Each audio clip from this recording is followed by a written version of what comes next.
Hello guys, this is Richard Chris TV and welcome back to my channel. But before I start the devotional guys, I would like to shout out the volunteers on our channel na napunta rito at na-join sa devotional. Shout out ang God bless to Jerry Abo, Juliana Estopil, Jalaika Portugana, Heart Ponsalan, Connie Vlog, Jens TV, Michael Aburita, SSC TV of Korea, Vincendo, Kiat Las Marias, Johnny Abiden, Daryl P.S., Kirby Valyeser, Christian Ragasa, Clarice Hilado, Fiona Matadling, Shane Pindon, Claire Lamis, Diane Magsayo, Kimberly Rimando, Ria Vidad, Jonalyn Milgar, Ashley Torimucha, Rubicel Solis, Mystified, Eliza Miharis, Mark Anthony Pamisa, Francis Canoy, James Tarial, John Lennon Salana, Albert Avillanosa, Nathaniel Abelia, Ben Lawrence Chonko, and Gretchen Marie. Shoutout na rin sa mga hindi nakisabay na manood sa devotional but still napunta pa rin dito para manood at makinig sa devotional. God bless us all guys.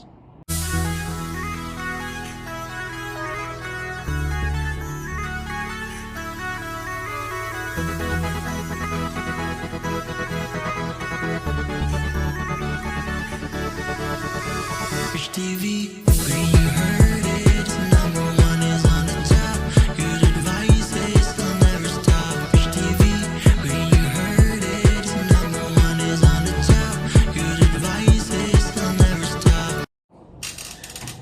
Guys, ang bilis ng panahon, parang kailan lang, no? January na New Year, and then ngayon, middle of the week, Wednesday, no? February 5. So, kami dito sa school, medyo busy kasi malapit na yung, foundation day. I guess it's now proceed to our devotional. Let's open our Bible to Galatians chapter 5, verses 1 to 12. Guys, I'm using the New World Translation of the Holy Scripture para maintindihan talaga natin yung word of the Lord in Galatians chapter 5 verses 1 to 12 says, "For such freedom Christ set us free. Therefore stand firm and do not let yourselves be confined again in a yoke of slavery. See, I, Paul, am telling you that if you become circumcised, Christ will be of no benefit to you. Again, I bear witness to every man who gets circumcised that he is under obligation to keep the whole law. You are separated from Christ. You who are trying to be declared righteous by means of law, you have fallen away from his undeserved kindness. For our part, we are by Spirit eagerly waiting for the hope for righteousness, resulting from the faith. For in union with Christ Jesus, neither circumcision nor uncircumcision is of any value, but faith operating through love is. You were running well, who hindered you from continuing to obey the truth. This sort of persuasion does not come from the one calling you. Excuse me. A little leaven ferment the whole batch of dough. I am confident that you who are in union with the Lord will not come to think otherwise, but the one who is causing you trouble, whoever he may be, will receive the judgment he deserves. As for me, brothers, if I am still preaching circumcision, why am I still being persecuted? In that case, the stumbling block of the fortune stay has been eliminated. I wish the men who are trying to unsettle that you would emulate themselves. Amen. I guess let's not pray. Lord, today that still happens, okay?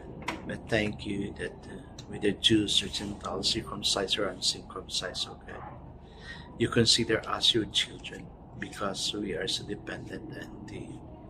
Lord, sa fellowship namin, oh God, there are those pressures of the problem of other family members, oh God.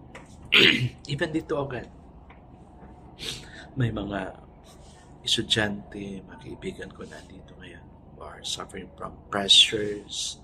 They have in any way pressure from peers, studies, work, family members, and even to any situation. But thank you that you have overcome it already, God. You love us, oh God.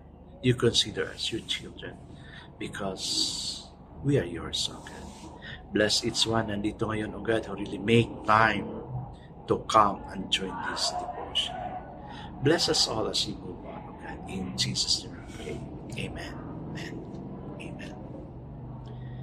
The focus verse for this evening, guys, is found in Galatians chapter 5, verse 1. And it says, "Stand fast, therefore, in the liberty with which Christ has made us free, and do not be entangled again with a yoke of bondage." So the title of our devotion for this evening, guys, is "The Pressure of Religion." Religion is the most troublesome sources of destructive pressure in our lives. Religion in man's effort to reach, please, earn, and deserve God. Through rites, rituals, rules, and regulations, we desperately seek to be good enough for God. This is how it works. The spiritual sources of prayer, worship, study, church activity, and custom becomes goal, and we feel that we must do them in order to please God. These things become an end in themselves. Jesus came that we might have life, abundant life, without reservation. He did not come to tie people down with more religion. When our purpose is to know Him, then we no longer have to do the required things, but instead we want to do the very things that righteousness motivates. How the disciplines of discipleship become a delight instead of duty. We desire to do what for most people is a duty. The pressure is off and the motivation of love is on. Amen and amen. Yes, guys, know that I'm like that. I'm so conscious of what to do kasi this is what the pastor have said. This is the requirements of the members, the church. Yun, kaya na-pressure tayo.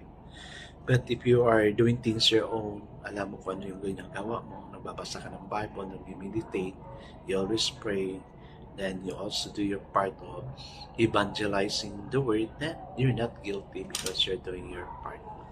Kasi ang personal religion is unknown, especially if there are eyes looking unto you, ma-pressure ka talaga. But if you know what you're doing and you know na you have it in mind na God is always watching you, then of course you have to do right things in order to glorify God. Kasi that's the purpose of why we are here. Kaya guys, huwag tayong mapapressure. Huwag tayong mapapressure. Be yourself with God. Alam mo na yung nangyayari sa California, sa Palisades, no? Isang mock lang. Kaya yun, ang daming nasunod talaga. Kasi they all agreed of mocking God. Kaya let's not mock God. Instead, let's go closer to God kasi everything we ask is from God. I guess let's now pray. There is no limit to the good things we can do when love is the motivation we have. Help us, O Lord God, to motivate ourselves to go near you instead of drifting away from you. Bless us, O Lord God, in Jesus' name we pray. Amen and amen. Yes, guys, let's not drift away, but instead be motivated to go near to God. God bless us all, guys, because I know God shall bless us 10 times better. This is again Rich Woods TV. Kita-kita tayo muli at sa muli. Paalam!